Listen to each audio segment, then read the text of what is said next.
dobrodošli u novi klip. Ja sam Vukašin i danas radimo Bottle Challenge i krećemo. Pola litra, ja ću sada popiti za 30 sekundi. Vidjet ću da li ću moći.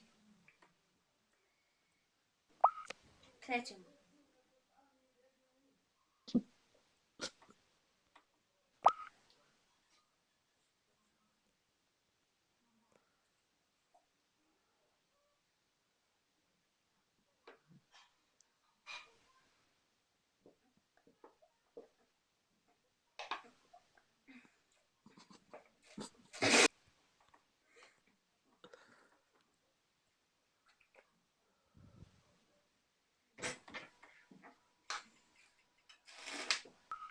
Sad.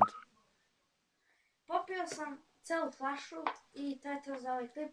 Vidimo se u sljedećem. Ćao. Lajkujte, subscriberite i pišite dole u komentarima šta želite još da radimo od challenge-a i vidimo se u sljedećem klipu.